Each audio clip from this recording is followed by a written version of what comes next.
I'm Tom Markle. I'm 29.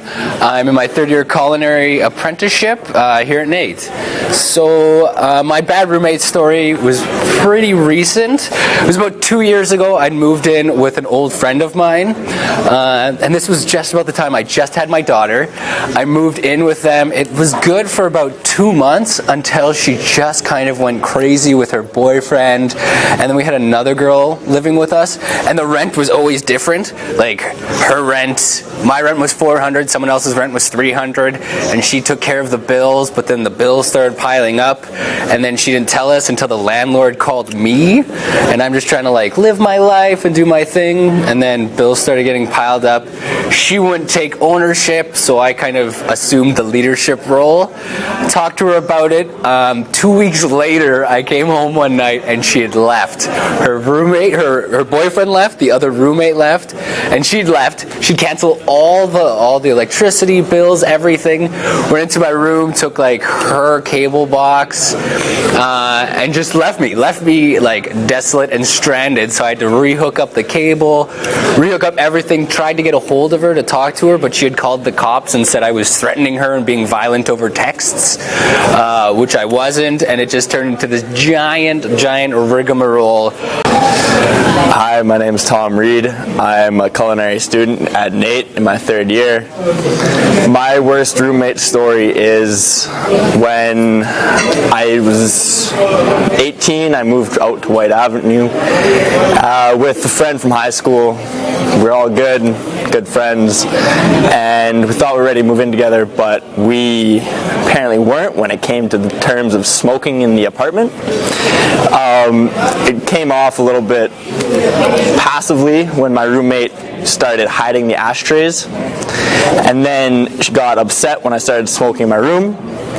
So I ended up started smoking in the living room. She'd get upset. Started escalating to not doing dishes. Started escalating from there to waking each other up and not having any common decency towards each other. And from there, it took off to, I'm going to have a party. I'm going to have a bigger party. I'm going to upset you. I'm going to upset you a little bit more. I'm going to lock the doors. I'm going to hide your key. I'm going to lock the deadbolt when I'm home and take a nap.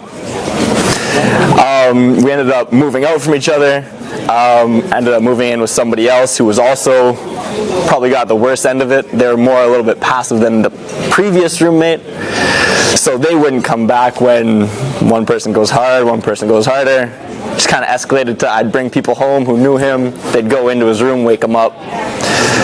He ended up not coming home anymore, which benefited me in the point of I paid $600 for a $1,500 apartment a month, and short and sweet, it all got resolved for myself and no better.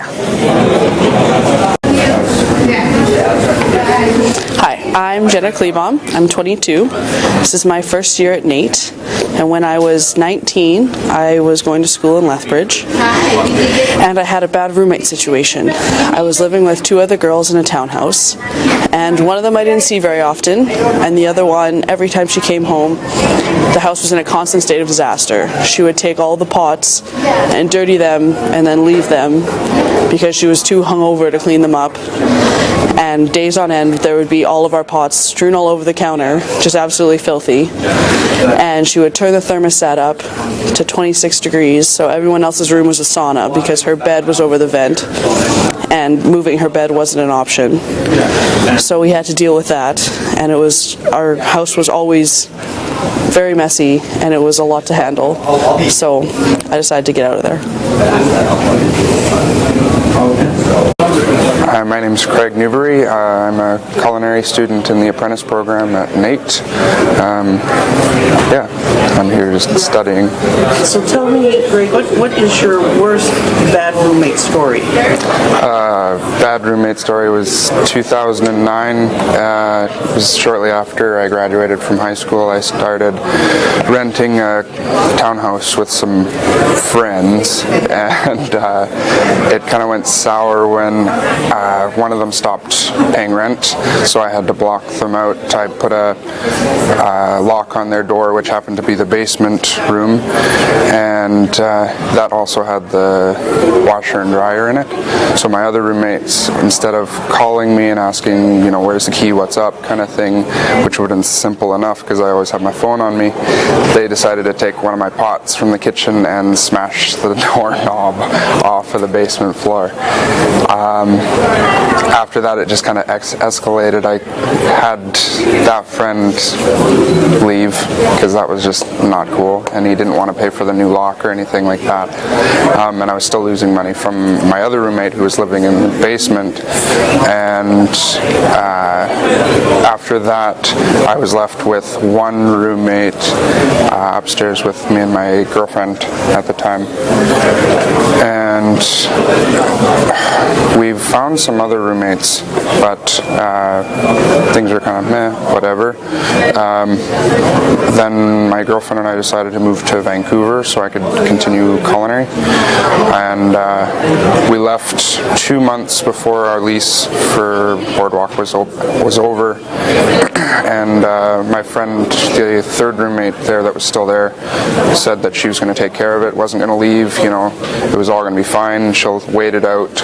Her name, my name, and one of the roommates' name was on the lease.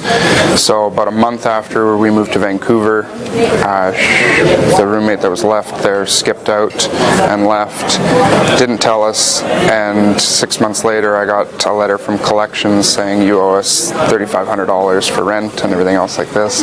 So I called her up, tried to organize things, found out she was having a kid, she couldn't pay us, so I gave her some leniency, said just get it when you can kind of thing, and it never happened. So I was out $3,500, and that's when debt went, so everything just kind of piled up, and I ended up with a lot of debt from that, so it sucked.